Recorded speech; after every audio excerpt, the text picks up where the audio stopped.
My name is Claire Bennett, and I was 29 years old when I found out my parents had emptied my trust fund 3 days before my wedding. Not because of a market crash, not because of a mistake at the bank, because my younger sister, Paige, needed it. Again, I found out by accident.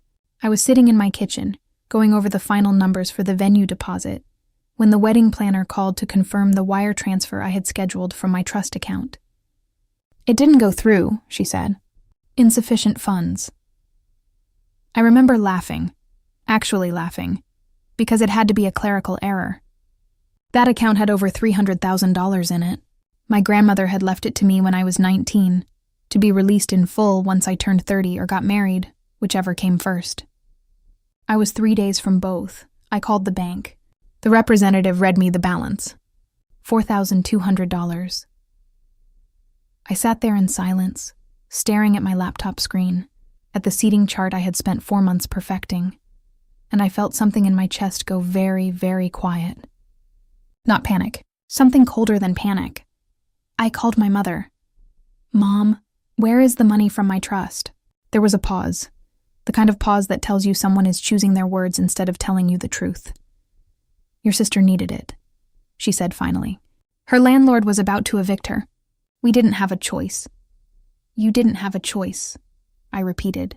"You had power of attorney on an account that wasn't yours." "Claire, don't be dramatic. We were going to replace it before the wedding." Behind me, on the counter, sat 300 RSVP cards I had hand-addressed myself. A dress bag hung on the closet door. The one my grandmother had actually seen me try on before she passed. The one she cried at. My father texted while I was still on the phone with my mother, as if the two of them had rehearsed this. "Paige is your sister.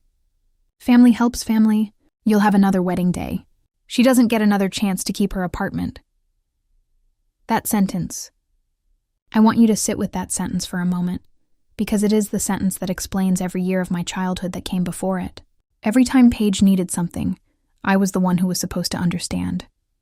I was the one with the savings account, the good grades, the stable job, the fiancé who showed up on time. And somehow, every single time, that stability was treated less like something I had built, and more like a resource the family was entitled to draw from. I had expected Paige to do something. I want to be honest about that. 2 weeks before this call, she had told our mother that my wedding was excessive for someone who claimed to care about family values. Then, 4 days later, she was suddenly facing an emergency so severe that my inheritance had to be liquidated to fix it. I didn't scream. I didn't cry, not yet. I called my fiancé, Daniel, and told him the wedding was postponed. Then I did something my mother did not expect. I didn't go to the venue, and I didn't go to my parents' house to beg for an explanation. I packed one bag, and I drove to my grandmother's old lake cottage, the one my parents had always called a waste of money to maintain, the one none of them had bothered to visit in over 3 years. They assumed I'd come back angry and go quiet, the way I always had. They had no idea what my grandmother had left behind in that cottage. They had no idea why the trust had been administered so carefully, with so many strange conditions attached to it.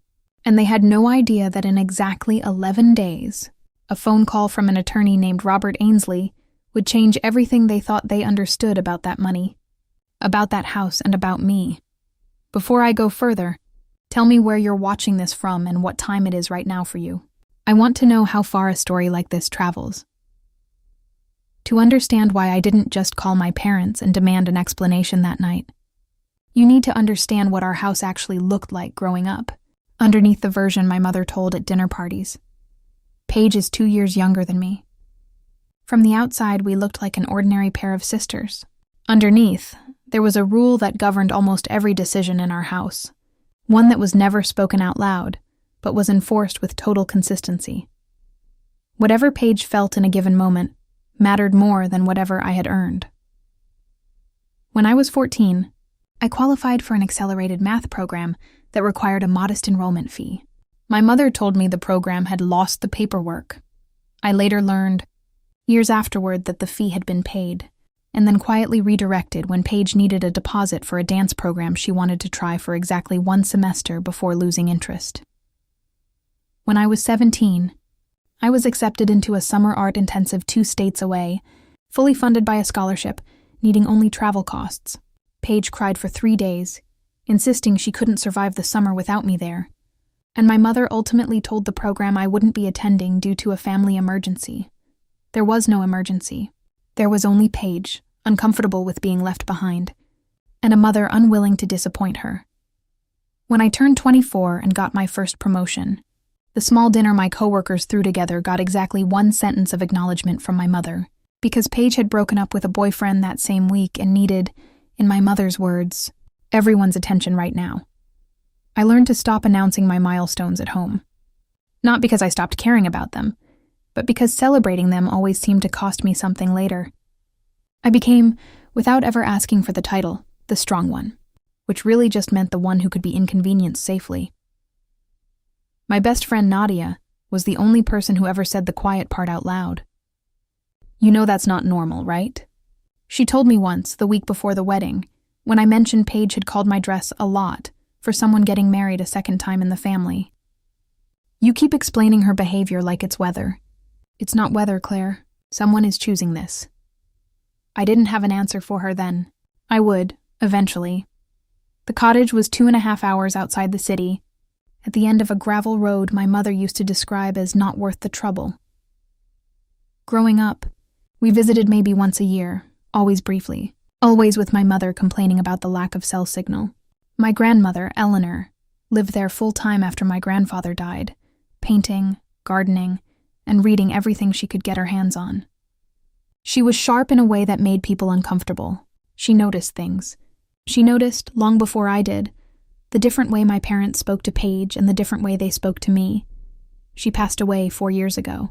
According to my mother, she left a modest amount split between the family, with my portion held in trust until 30, or marriage. I never questioned that description, because questioning my mother's version of events had never gone well for me. When I arrived at the cottage that night, the porch light was on, which startled me, since no one was supposed to be there. A man in a gray coat stepped out as I got out of the car. For one absurd second, I thought I was seeing things. "Claire Bennett?" he asked. "I'm Robert Ainsley. I was your grandmother's attorney. She told me you might come here eventually, and that if you did, I should be waiting." Inside, the cottage still smelled like cedar and old paper. My grandmother's reading glasses sat folded on her writing desk, beside a stack of gardening magazines. A photo of me at 16 sat framed on the shelf. I didn't see a single photo of Paige in the room. Robert set a folder in front of me. "Your grandmother's estate was considerably larger than your parents told you," he said. "The trust you know about, the one your parents have been managing, was only one part of it. There is a second trust. It was never disclosed to your parents, because your grandmother didn't want them to know it existed until certain conditions were met." My hands were steady, but my voice wasn't. "What conditions? That you reach 30, or marry, whichever came first, without your parents having misused the first trust.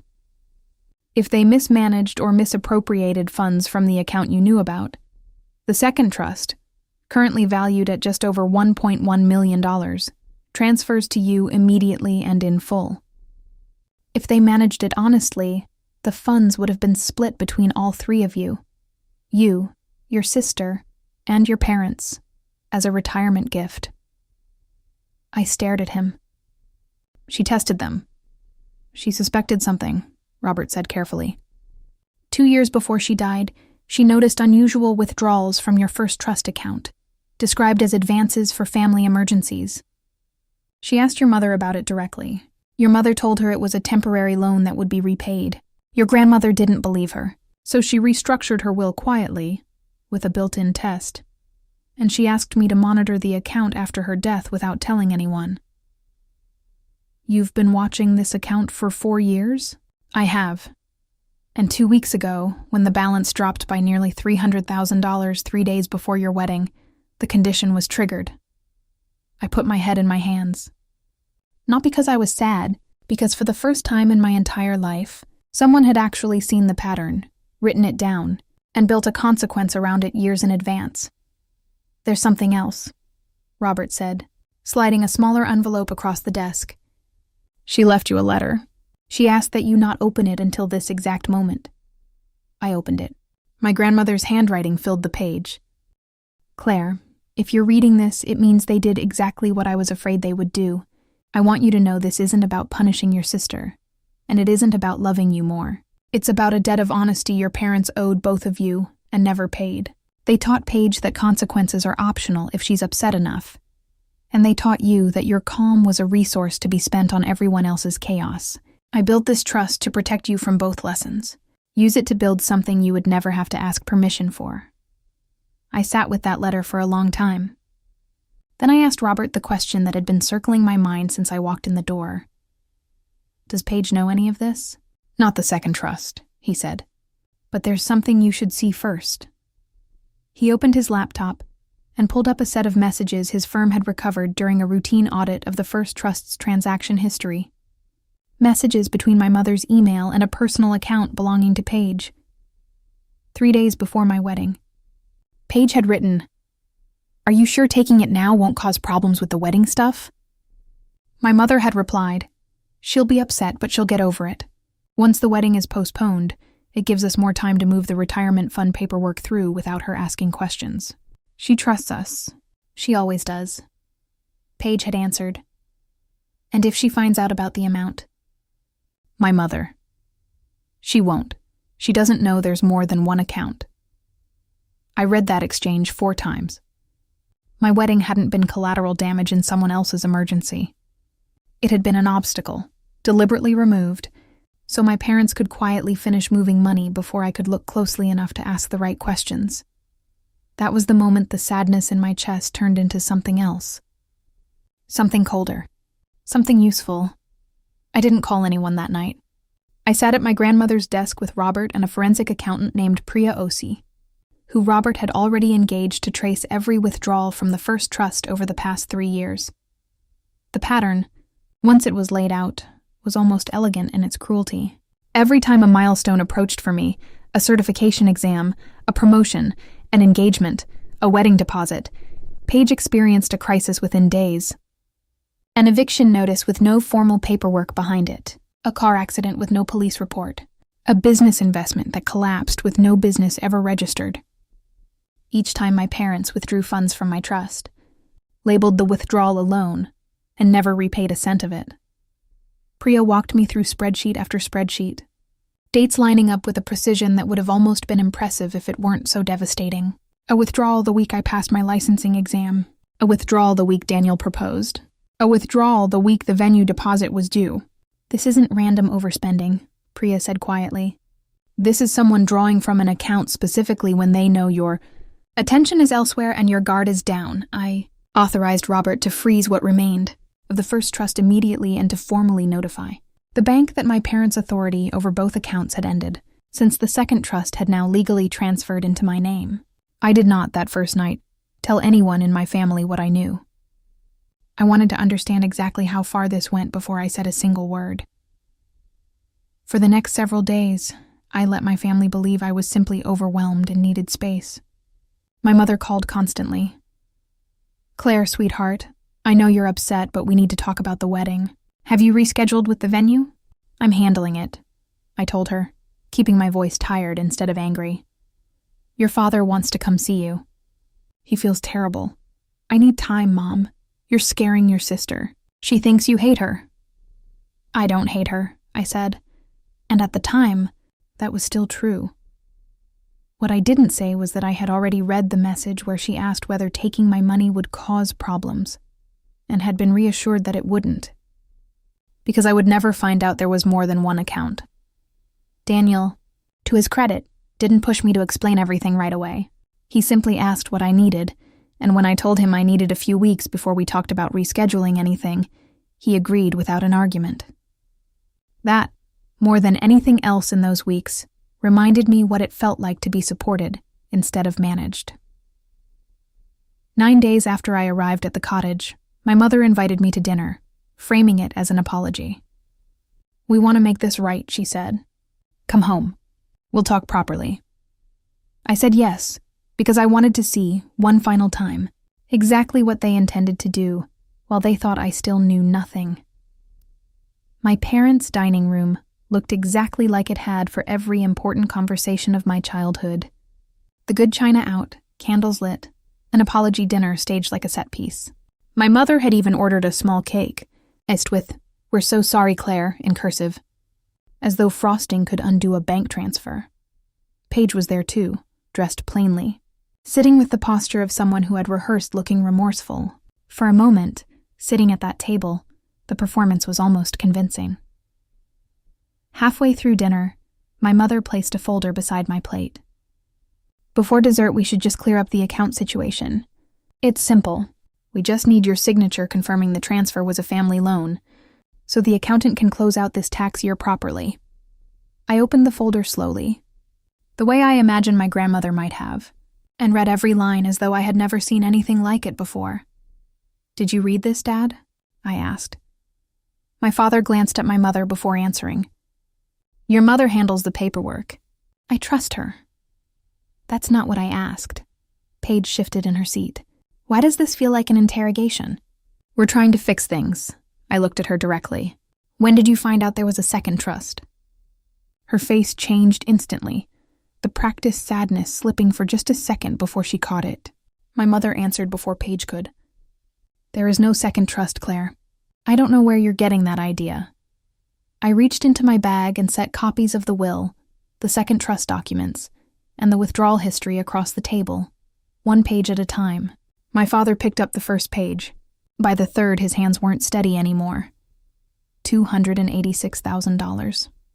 I said quietly. "That's what's been withdrawn from the account you were supposed to be protecting for me. Labeled as loans, never repaid." "That money helped this family," my mother snapped, some brittle composure cracking. "Your grandmother left an unreasonable, controlling will. I was managing a difficult situation. You were preventing me from finding out what she actually left me," I said. "Because if I knew, you couldn't keep taking from it." Paige stood up so fast her chair nearly tipped. "You're really going to do this? Blow up the whole family over money you don't even need?" That sentence again, the one that always assumed my stability meant I had no right to be harmed. "I need it exactly as much as anyone else needs the money that belongs to them," I said. "The difference is, I never touched a cent of yours." I placed the printed messages on the table last, the exchange between my mother and Paige from 3 days before my wedding. My father read it aloud, his voice flattening as he reached the line about me never finding out there was more than one account. He looked up at my mother. "You planned this around her wedding." "I was protecting this family's future," she said. And for the first time that night, she didn't sound certain of it. "You mean you were protecting yourself from ever having to explain where the money went?" I said. I told them, calmly, what would happen next. The first trust was frozen. The second trust had already transferred to me under its original terms.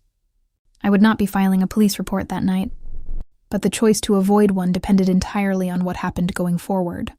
Full financial transparency, a complete accounting of every withdrawal, and repayment on a schedule set by an attorney, not by my mother. My mother laughed, a brittle, disbelieving sound. "You'd really have your own mother investigated?" "I'd rather not," I said. "But that's going to depend on the choices you make from here, not on how uncomfortable this conversation is for you." I left the folder on the table and walked out before dessert was served. What followed over the next several months was not a single dramatic confrontation, but a slow, steady unwinding of the version of my family that had existed only because everyone agreed not to look too closely. My mother did not cooperate quietly. 3 weeks after that dinner, she attempted to transfer partial ownership of my parents' house into Paige's name, apparently believing it would shield the property from any financial reckoning. Instead, it triggered exactly the opposite.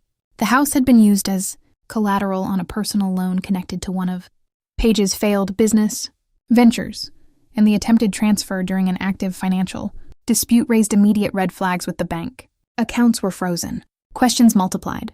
The version of my mother, who chaired committees and hosted fundraisers, began fielding calls she could no longer control. Priya's audit eventually traced funds not just to Paige's rent and debts, but to a wedding venue Paige had reserved for herself months earlier, despite not being engaged, and to 2 charitable donations my mother had publicly taken credit for, funded quietly with money that was never hers to give. When one charity quietly asked her to step down from her board seat pending review, my mother told relatives I had orchestrated a smear campaign. I hadn't contacted a single one of those organizations. The records had simply spoken for themselves once someone finally bothered to look at them. My father, to his credit, did something my mother never did. He cooperated. He handed over passwords, old correspondence, tax records, without waiting to be asked twice. I told myself Paige needed more help. He said to me once, months later, at the cottage. I never let myself ask what that help was costing you. You didn't have to ask, I told him. You just had to look. He didn't argue with that. He sat with the silence instead, which was, in its own small way, more honest than anything he'd said to me in years. Paige's reaction moved through every stage I expected. Apologetic, then defensive, then furious.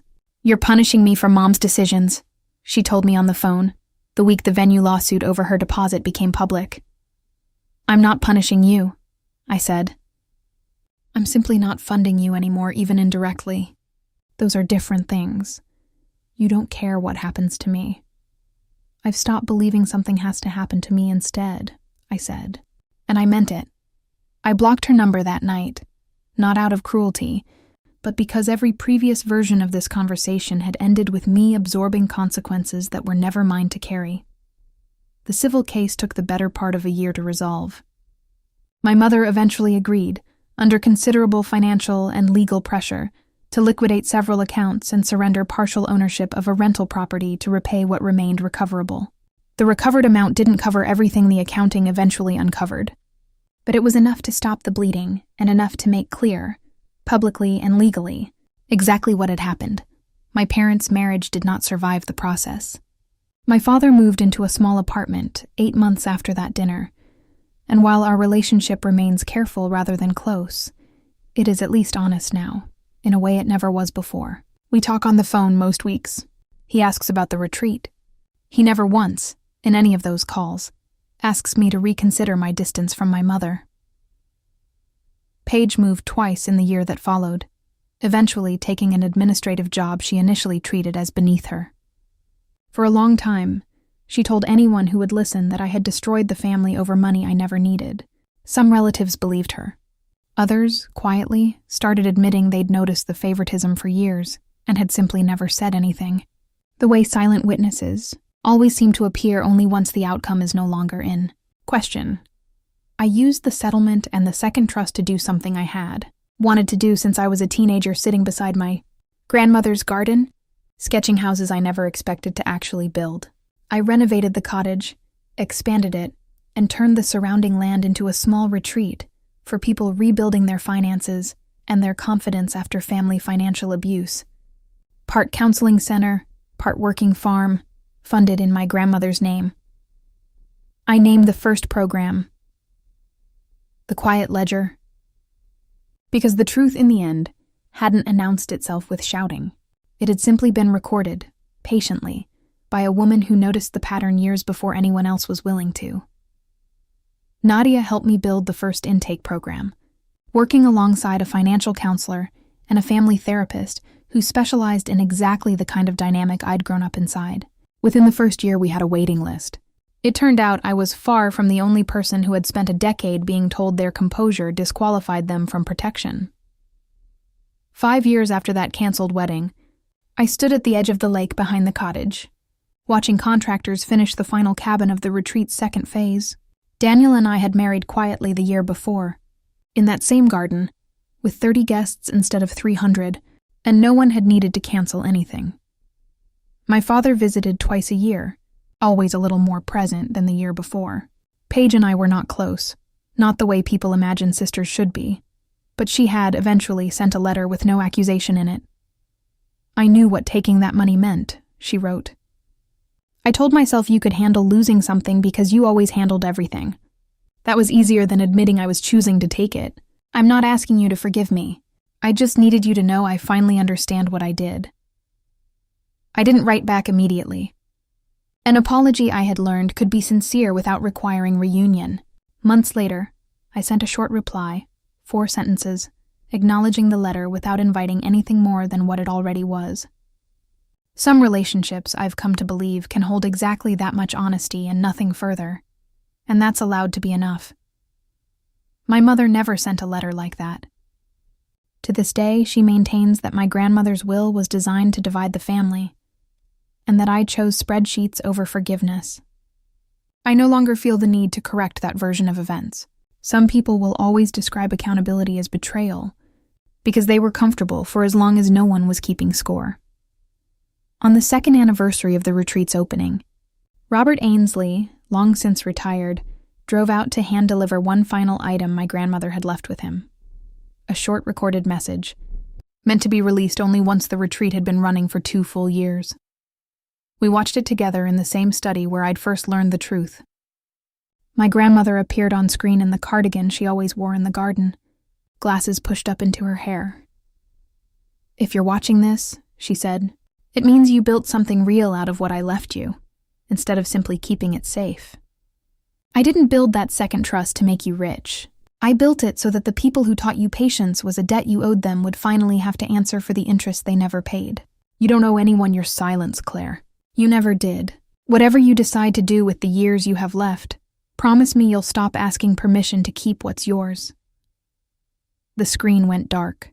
I sat there for a long moment, then walked outside to where residents of the retreat were gathering for the evening meal. People who had shown up with nothing but the beginning of a plan, and a willingness to stop excusing the people who had taken from them.